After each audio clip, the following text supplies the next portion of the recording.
嘿，大家伙儿早喽！9月21号星期四，那天亮的越来越晚了，现在都5点多了，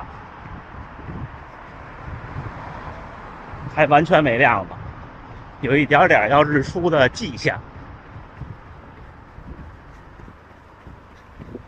这也是 Insta360 Go 第3代第一次这样拍黑天，看看效果怎么样。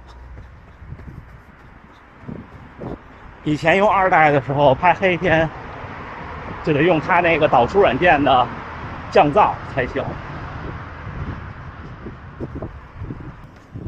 昨天强度过之后，今天身体感觉还好，因为昨天是这样，你们看有几组间隔长，是因为要往远处走，去那个坡那儿，那距离不短的。昨天结束以后，又和本田先生、石川先生他们一起又跑了2个400米，等于基本上对我来说算是补齐了训练量。昨天我也很意外，昨天有2组都能够稳定的跑在2分57的配速。昨天并不凉快的，昨天挺闷热的，所以感觉是有些进步。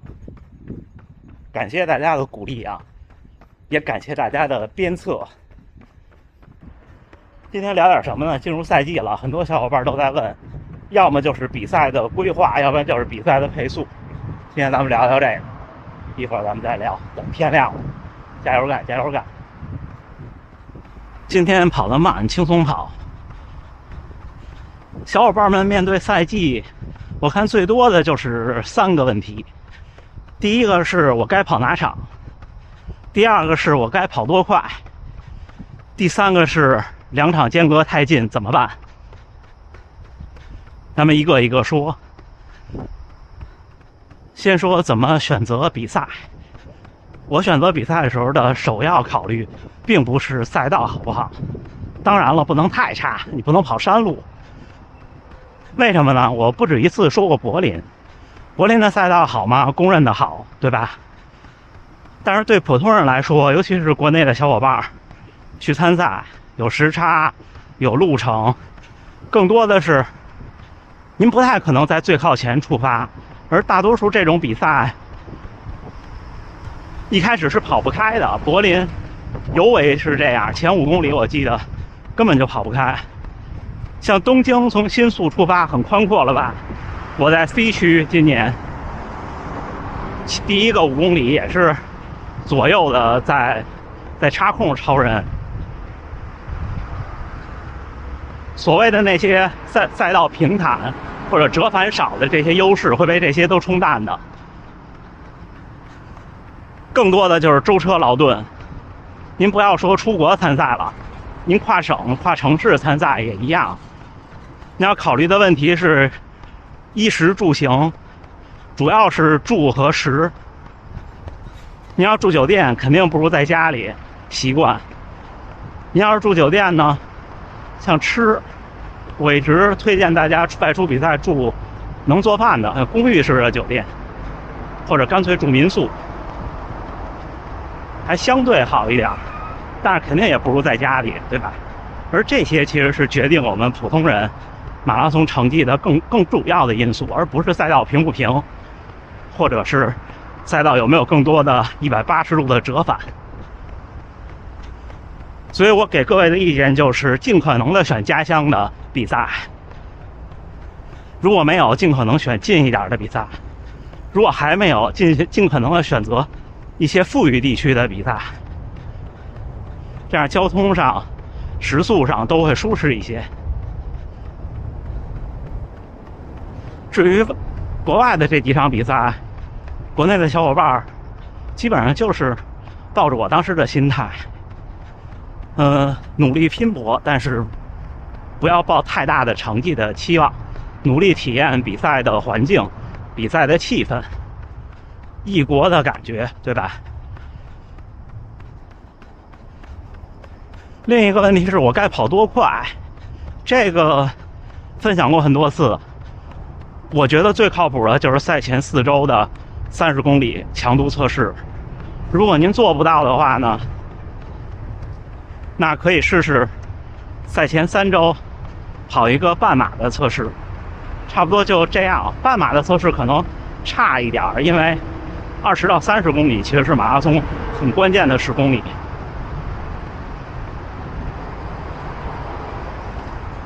如果您完全都测试不了的话，我拍脑袋说，就是您比您平常日常这种所谓的节奏跑再快3到5秒，以这个为基础你试试。如果你跑到10公里觉得很累，那10到20公里调整一下，然后20到30公里很关键，20到30公里不要掉。而且我有个心理的小窍门，就是30公里到32公里一定要顶住，甚至要快一点。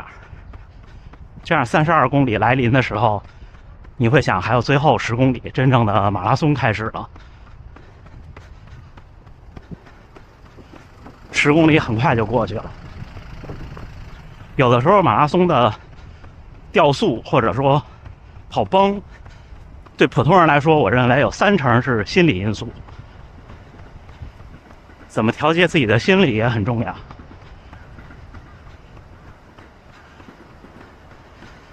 问的最多的问题就是，今年比赛大面积的开始出现，好多小伙伴为了保证能有比赛跑，报了好多，因为都抽签嘛。结果呢，幸福的烦恼就是都中了，或者中了好多，怎么办？有的小伙伴说，这周末一场半马，下周末一场全马，都想全力以赴，现不现实？我觉得不现实，因为全程马拉松并不是说您赛前把体力恢复到100%就可以的。赛前这一周是要有训练调整的，而你如果这周末一个全力以赴的半马，那下周至少到周3，您的训练都是要停滞的，因为全力以赴的半马其实比全力以赴的全马强度差不多。你别看又快那几秒，就是每公里的配速。这样的话呢，你在全程马拉松比赛的时候，可能体力恢复了，损伤呢可能修复完了，但是你的状态不好了。我的建议是，如果您希望在全程马拉松上发挥好成绩，那这个周末的半程马拉松呢，就以赛代练。你不要拼全力以赴，半程马拉松很简单的，你只要留5%的余力，跑完以后你应该就和常规的一次强度训练差不多的感觉。因为我看您说要出成绩嘛，我默认就是您训练有素。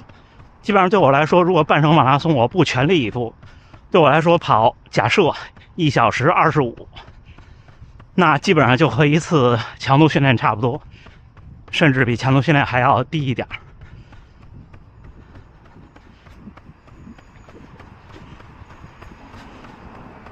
至于2场全程马拉松间隔多少呢？我觉得如果都想跑好，至少1个月吧。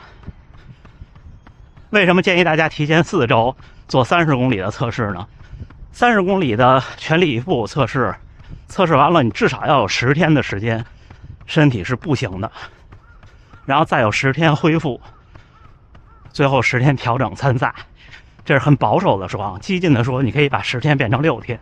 而马拉松呢，不光是赛场上的消耗，你为了一场全程马拉松，你马拉松比赛赛前的那10天，你的训练也是跟平时不一样的。你有饮食的调整，有训练的减量，有调整训练的逻辑，这些，而这些其实是从你第一场马拉松前10天开始有变化的。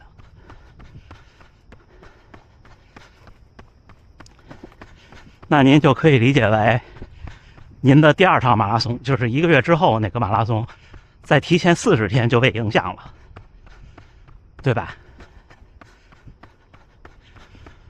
所以2场全程马拉松至少1个月，好一点的话就是冷一点的城市先跑，然后暖一点的城市后跑。比方说，您这2个月跑一次中国北方的城市的马拉松，然后年底或者明年初跑一跑南方的马拉松，当然这个跨度比较大啊。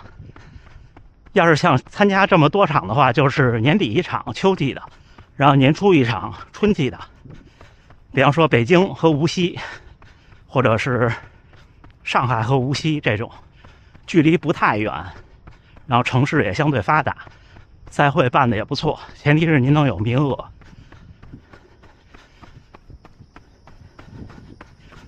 这样的话呢，您一年可以参加3场比赛到4场比赛，因为可能在5、6月份的时候，像兰州啊什么的，还有机会。不过我觉得普通人，如果您想要跑马拉松成绩，就是我这种训练目的的普通人，不建议参赛太多，因为我不是以就是刷比赛数量或者四处去玩参加比赛为目的。您要是为了打卡，说我这一生我要跑几百个马拉松，那就是另外一种跑法了，对吧？我到现在只跑了10多场马拉松，我都跑多少年了，我很少参加比赛的。所以每个人看自己的目的和自己的兴趣，好吧？行，我在这儿兜一圈就回家了，加油干，加油干！哎，9月21号星期四清晨6点57，训练结束啊。今天第2个训练日，虽然昨天跑了强度课，但是今天还是按照以往的节奏跑一个半程马拉松，1小时44，平均配速4分57，心率137，功率199，步频195，中间在大阪城公园里加了2组的速，但是加的很慢啊，加到了4分这种。这个月的30号就是在长居公园的那个半程马拉松了。然后呢，30号好像是周六，然后我们下周三合练，下周六就是比赛。下周三的合练呢，我应该不管是什么组合、什么课表，都是按照3分41到3分42的配速去跑，就是模拟比赛的配速。周六的比赛计划按照3分40到3分44之间，看天气，因为你们看我这个汗，这儿还是挺热的，还有1周不知道会变成什么样。早上8点多起跑，比现在应该要热。这周末，也就是明天周5、后天周6、大后天，就是今年的柏林马拉松了，应该是万众瞩目的柏林马拉松，因为不管出不出意外，应该都是吉普乔格最后一场冲击成绩的比赛了，我认为。因为奥运会这种锦标类的比赛，它是比名次的，不会在奥运会上跑2小时01这种，我猜啊。但是呢，这个柏林马拉松应该是高手们角逐成绩的，看看今年能有多少人跑进2小时02。世界纪录这种东西就是一个窗户纸，好些时候捅破了以后，就一大批人跟着就能破。但愿吉普乔格能有好的状态，因为到这个年纪出现意外的情况会越来越多，比方说睡眠，比方说伤病，比方说疲劳，各种都会比年轻的时候出意外的几率高。但是呢，他一向是以比较稳健著称的，马拉松也是一个注重稳健的项目吧。但愿能够天随人意。我看他的 Instagram 已经在柏林了，还提前了4、5天吧到的。他们那儿跟柏林应该几乎是一个时区，没有时差的可能。然后呢，气候上呢，它应该也更适应吧。柏林现在挺凉快的，应该。我记得那年我去跑柏林的时候，早上起来都挺冷的。全程马拉松就是刚才忘了跟大家说了，天气也很关键。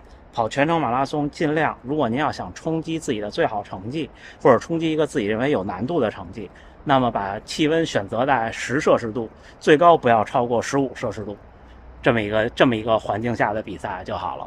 如果是半程马拉松想出成绩，10摄氏度以下其实是最好的。去年北京马拉松那个天气，如果跑半马，我估计我就 PB 了。